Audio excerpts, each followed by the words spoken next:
अगर मैं आपसे कहूं कि आज आपकी ड्रीम कार कौन सी है, तो हो सकता है कि आप BMW, फरारी और मर्सिडीज का नाम लें। लेकिन क्या आप जानते हैं कि भारत की ड्रीम कार यानी कि पीपल्स कार कौन सी थी? अगर इतिहास में थोड़ा पीछे जाएं तो भारत की ड्रीम कार कोई विदेशी मॉडल नहीं, बल्कि एक स्वदेशी कार थी और उस कार का नाम है मारुति 800। मारुति 800 किसी जमाने में लोगों की जरूरत थी, किसी का सपना थी तो किसी के बचपन की मीठी यादें। और जब जब मारुति 800 की बात आती है तो याद आता है गांधी परिवार, जहां से इस कार की कहानी शुरू होती है। गांधी परिवार के नौजवान संजय गांधी ने मारुति पर काम शुरू किया, लेकिन फिर ऐसा क्या हुआ कि खुद इंदिरा गांधी ने मारुति 800 बनाने के लिए विदेशी कंपनियों को बुलाया। आखिर ऐसा क्या हुआ कि संजय गांधी ने खुद की खड़ी की गई फैक्ट्री में कभी दोबारा ना जाने की कसम खाई? और आखिर ऐसा क्या हुआ कि जिस मारुति की कीमत 6,000 रुपए रखी गई थी, उसे 50,000 से भी ज्यादा रुपयों में बेचा जाने लगा? नमस्कार, मेरा नाम आयुषी है और आज मैं लेकर आई हूँ भारत की पीपल्स कार की कहानी यानी कि मारुति 800 की कहानी।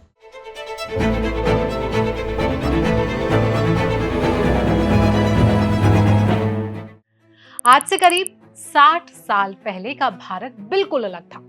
उस समय कार खरीदना किसी आम परिवार के लिए बिल्कुल एक सपने की तरह था।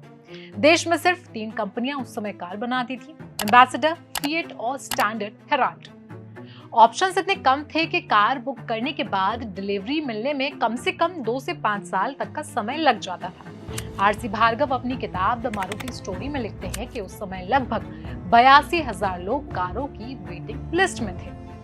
अब इसी दौर में एक युवा था जिसका सपना था भारत में एक ऐसी छोटी कार बनाना जिसे देश का मिडिल क्लास आदमी बहुत आराम से खरीद सके। वो युवा थे संजय गांधी। उन्हें कारों का जबरदस्त शौक अपने पिता फिरोज गांधी से मिला था। संजय ने इंग्लैंड की मशहूर कंपनी रोल्स रॉयस में करीब 3 साल तक बाकायदा ट्रेनिंग भी ली। अब देखिए, सपना देखना जितना आसान होता है, उसे सच करना उतना ही कठिन। 1966 में दिल्ली के गुलाबी बाग इलाके में एक छोटे से शेड में संजय गांधी ने 2 मैकेनिकों के साथ अपनी वर्कशॉप शुरू की। मशहूर पत्रकार विनोद मेहता अपनी किताब द संजय स्टोरी में बताते हैं कि संजय इस प्रोजेक्ट में इस कदर डूब चुके थे कि रोज सुबह 8 बजे घर से निकलते और देर रात तक धूल, कूड़े के ढेर और खुले नालों के बीच बैठकर खुद इंजन के पुर्जे जोड़ते। एक बार तो वर्कशॉप में धमाका भी हुआ, जिसमें वो काफी बुरी तरीके से झुलस गए, लेकिन इसके बावजूद भी उन्होंने हार नहीं मानी। 1971 में सरकार से लाइसेंस मिलने के बाद 4 जून को मारुति लिमिटेड की आधिकारिक शुरुआत हुई। हरियाणा सरकार ने गुड़गांव में लगभग 297 एकड़ जमीन दी, जिससे आज के ऑटोमोबाइल हब की बुनियाद पड़ी। 1972 तक कार का पहला प्रोटोटाइप तैयार हो गया, लेकिन तभी देश की राजनीति बदल गई। 1975 में इमरजेंसी लग गई और संजय गांधी पूरी तरीके से राजनीति में व्यस्त हो गए। इसके बाद 1977 में जनता पार्टी की सरकार आते ही मारुति प्रोजेक्ट पर जांच बैठ गई। उधर फैक्ट्री मजदूर आंदोलन शुरू करने लगे। आरसी भार्गव लिखते हैं कि एक दिन कर्मचारियों ने करीब 12 घंटे तक संजय गांधी का घेराव किया और उनसे वादा लिया कि वे दोबारा कभी फैक्ट्री में नहीं आए। संजय गांधी ने वो वादा किया और अपनी मौत तक उन्होंने उसे निभाया। आखिरकार 6 मार्च 1978 को मारुति लिमिटेड को बंद करना पड़ा। अब कहानी यहाँ पर खत्म लग रही है, लेकिन ट्विस्ट अभी बाकी है। 1980 में इंदिरा गांधी दोबारा सत्ता में आई।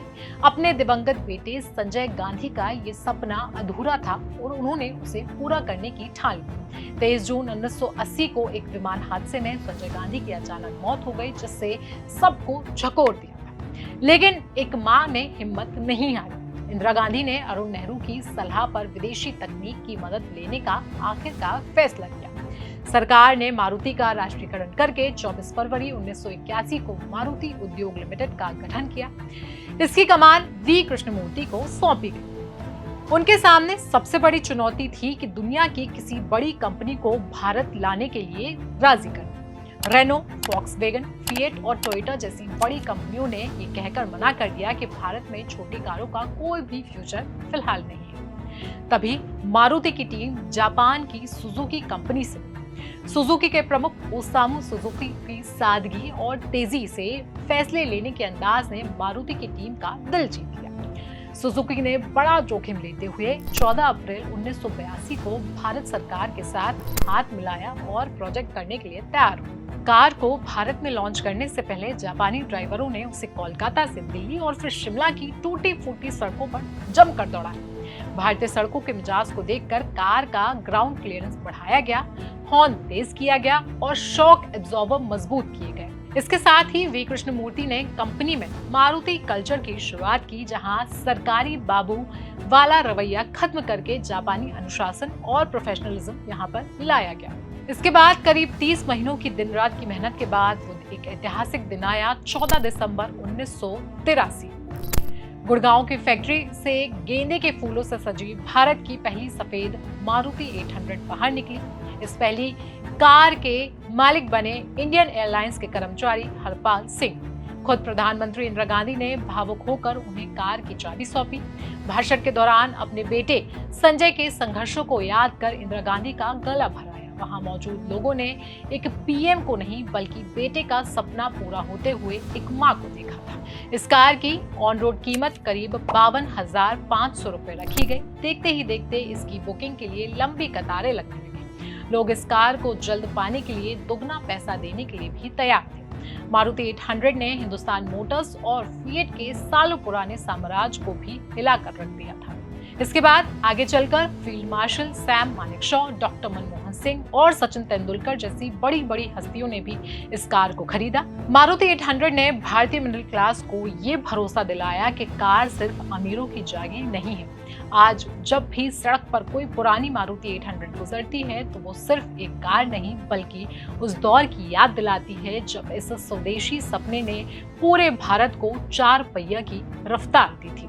मारुति 800 की ये कहानी आपको कैसी लगी? आप हमें प्लीज कमेंट सेक्शन में जरूर बताएं। साथ ही साथ आप किसकी कहानी सुनना चाहते हैं वो भी हमें कमेंट सेक्शन में जरूर बताएं। हमारी कोशिश होगी कि हम आपके दिए गए कमेंट्स पर ज्यादा से ज्यादा स्टोरीज बना सकें। मेरा नाम था आयुषी और आप अभी तक देख रहे थे जागरण बिजनेस।